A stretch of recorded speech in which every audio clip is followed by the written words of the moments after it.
Salam pemirsa CBNN semua, kembali lagi bertemu di dalam pembahasan buku Bugar Selamanya.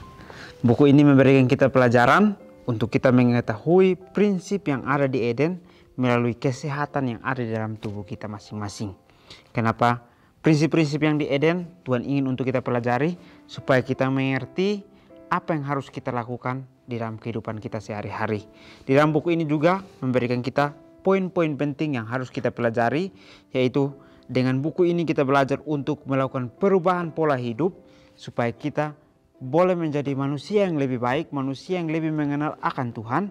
Dan juga dengan buku ini kita belajar untuk kita memiliki kekuatan harian yang merangkul fisik, mental dan spiritual kita, dan juga memberikan dorongan, inspirasi dan juga motivasi kepada kita untuk kita bisa belajar mencintai Tuhan kita, mencintai Dia yang selalu datang untuk menolong kita. Dan juga dengan buku ini kita belajar untuk memiliki wawasan yang luas dan menarik tentang manusia dan penciptanya.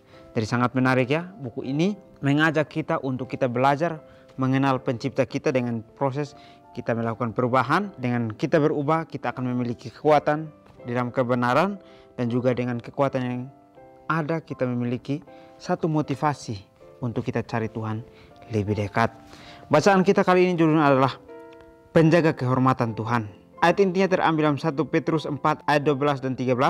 Saudara-saudara yang kekasih, janganlah kamu heran akan nyala api siksaan yang datang kepadamu sebagai ujian, seolah-olah ada sesuatu yang luar biasa terjadi atas kamu.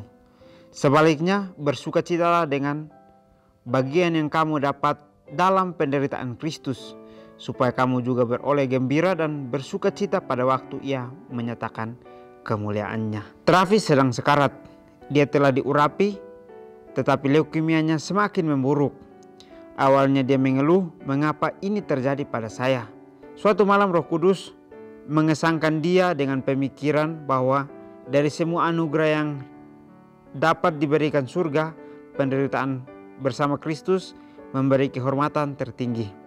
Dia berkata pada dirinya sendiri, jika Tuhan ingin seorang yang bisa melewati pengalaman ini dan masih percaya kepadanya, mengapa tidak saya?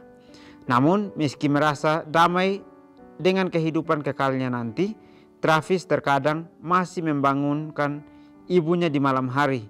Bu, saya takut. Saya tidak mau meninggal pada usia 18 tahun. Baik, pelajaran kita menceritakan bagaimana kita kenal penjaga kehormatan kita, yaitu Tuhan sendiri. Kita lihat di dalam ayat intinya dikatakan, saudara-saudaraku yang kekasih, janganlah kamu heran akan nyala api siksaan, dan datanglah kepadanya yang datang kepadamu sebagai ujian, seolah-olah suatu yang luar biasa terjadi atas kamu. Ini ayat yang sangat menarik. Mungkin seringkali banyak dari kita menghafal ayat ini sebagai ayat hafalannya, tetapi kita harus mengerti makna dari ayat ini. Dikatakan bahwa pada saat kita sedang masuk dalam masa pencobaan atau masa ujian itu, jangan kita anggap itu sebagai api siksaan, tetapi kita harus bisa memikirkan bahwa ini adalah ujian yang Tuhan izinkan untuk kita hadapi. Sehingga pada saat kita menghadapinya dengan penuh sukacita, maka kita akan bisa untuk melewatinya. Sehingga di dalam ayat 13 itu dikatakan bahwa sebaliknya bersukacitalah dengan bagian yang kamu dapat dalam penderitaan Kristus, supaya kamu juga beroleh gembira, sukacita yang Ia nyatakan di dalam kemuliaannya.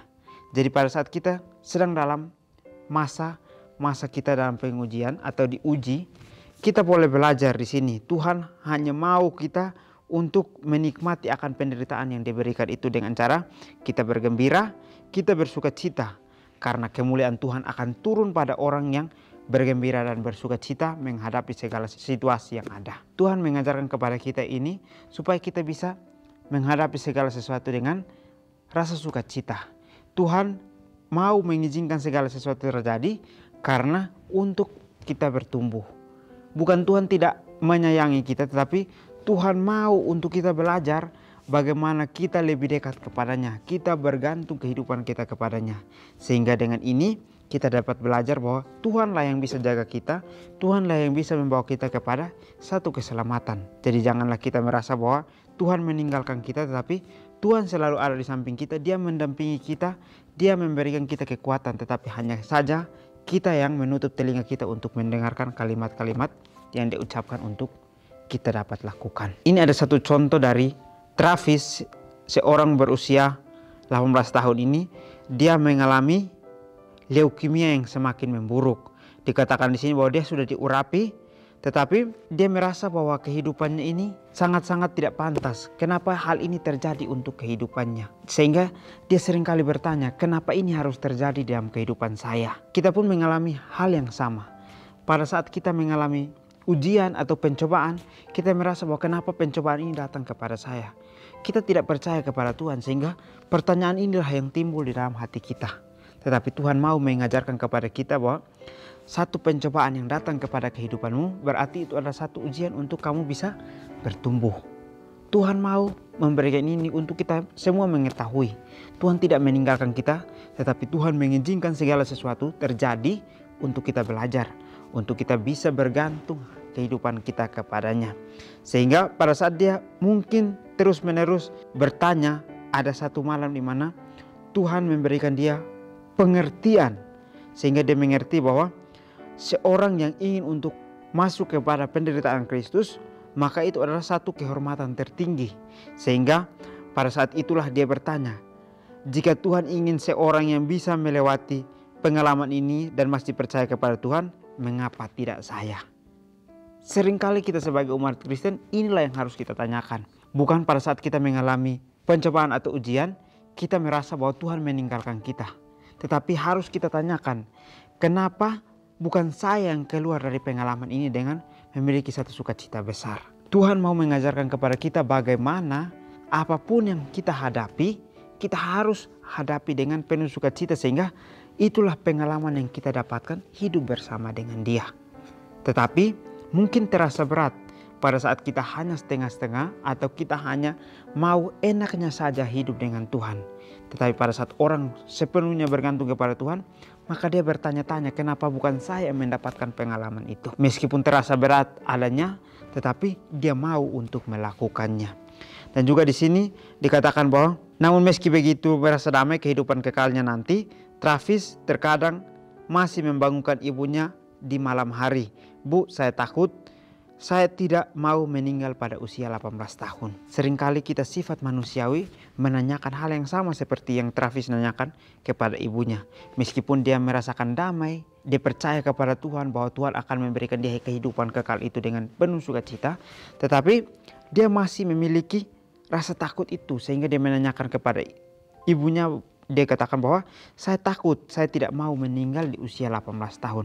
Kenapa seorang pengikut Tuhan harus bisa merasa takut hidup dengan Tuhan? Karena kita harus bisa belajar bagaimana pada saat kita takut kepada Tuhan, berarti kita merasa bahwa diri kita belum siap. Kita mau terus melakukan perubahan. Karena pada saat kita mau untuk melakukan perubahan terus menerus, ada satu kebaikan untuk kehidupan kita, di mana kebaikan itulah yang membawa kita kepada satu pengalaman yang luar biasa. Ibunya akan berkata, nak, kamu hanya akan tidur saja dan selanjutnya yang kamu tahu, kamu akan melihat wajah Yesus. Bayangkanlah hal itu. Menjelang akhir, Travis bangkit dan pulang ke rumah. Senin dia bangun dan berkata, saya merasa sakit. Mereka memasukkannya ke dalam mobil dan berangkat ke rumah sakit. Dia berkata dia harus pergi ke kamar kecil. Jika mereka berhenti di restoran Dennis, toiletnya hanya memiliki 2 bilik. Kedua pintunya terbuka. Tidak ada seorang pun di sana. Ketika ayah berusaha membantu, Travis berkata, saya kesulitan bernafas. Ayah lebih baik menghubungi 911. Pada saat itu terdengar suara dari bilik sebelah berkata, Travis, tidak apa-apa. Kamu akan baik-baik saja. Ayah kemudian memperhatikan sepatu dan celana panjang setelan sutra biru tua. Saat ayah pergi untuk menelpon, ibu masuk ke dalam. Suara itu melanjutkan, Travis, tidak apa-apa, saya di sini.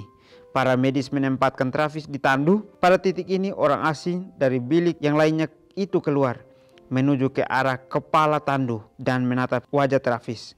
Travis yang disadari tadi memandangi ibunya menatap wajah orang asing itu.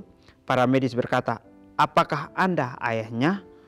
Baik, ini pelajaran-pelajaran yang ingin Tuhan untuk kita dapatkan melalui pengalaman-pengalaman yang dia akan buat untuk kehidupan kita. Pada saat ibunya mendengarkan pertanyaan dari Travis ini, dikatakan bahwa dia takut, dia tidak mau meninggal di usia 18 tahun.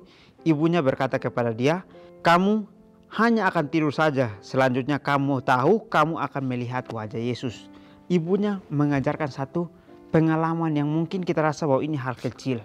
Tetapi apa yang diajarkan oleh ibunya adalah hal yang sangat besar. Supaya meyakinkan akan anaknya bahwa hidup harus bergantung kepada Tuhan. Karena kedamaian itu hanya datang dari Tuhan. Sehingga bayangkan apalah yang baik sesuai dengan kehendak Tuhan. Sehingga pada saat itu Travis bangkit dan pulang ke rumah. Senin pagi dia bangun dan dia merasa sakit lagi.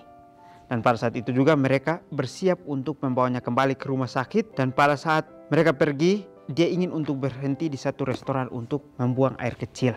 Pada saat dia masuk, di situ toiletnya hanya memiliki 2 bilik. Kedua pintunya terbuka, tidak ada seorang pun di sana. Pada saat kita melihat itu mungkin kita akan terburu-buru untuk masuk. Tetapi ada satu mujizat yang Tuhan tunjukkan di sana.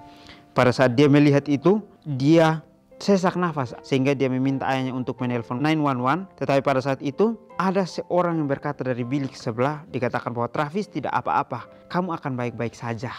Dan yang keluar adalah para medis yang mau untuk menolong akan Travis itu. Dan juga pada saat itu bukan hanya para medisnya saja, tetapi yang ada di bilik yang lain juga menuju ke tandu untuk bisa membantu Travis untuk kembali merasakan bahwa dia memiliki satu mujizat yang Tuhan tunjukkan bahwa dia diselamatkan oleh banyak orang. Mungkin pada saat kita mengalami situasi yang sangat buruk, kita merasa hidup kita sudah tidak pantas, hidup kita sudah tidak bisa diselamatkan lagi. Lalu kita memiliki rasa putus asa. Tetapi Tuhan akan melakukan cara di mana Dia menunjukkan mujizatnya untuk kita percaya kepadanya. Pada saat kehidupan saya seperti Travis, mungkin saya tidak kuat untuk menjalani kehidupan itu. Mungkin saya memiliki rasa putus asa yang sangat dalam kepada Tuhan. Tetapi di dalam pelajaran ini membawa kita kepada satu pengalaman. Supaya kita belajar bahwa pada saat kita dalam masa sulit apapun, Tuhan mau untuk kita belajar, untuk kita sanggup melewatinya. Dengan cara kita memiliki gembira dan sukacita itu. Karena itulah kemuliaan terbesar yang Tuhan ingin untuk berikan di dalam kehidupan kita. Dan Travis pun ditolong oleh para medis dan juga orang-orang yang berada di bilik sebelah itu. Tidak, saya temannya. Dia terus mencondongkan tubuh ke arah Travis saat mereka membawa dia ke ambulans. Ketika mereka sampai di rumah sakit, Travis tidak sadarkan diri dan orang asing itu telah pergi. Tidak ada seorang pun yang pernah melihat wajah orang asing ini sebelumnya kecuali Travis. Mereka bahkan bertanya kepada resepsionis di restoran, apakah dia melihat seorang dengan setelan jas sutra biru tua, dan menjawab tidak ada seorang yang berjas sutra yang datang ke restoran Dennis. Mungkin malaikat Travis menelpon 911 surga. Tuhan, ini adalah sebuah kasus khusus. Bisakah engkau menyisihkan waktu 5 menit dari segala sesuatu pengawal kehormatanmu?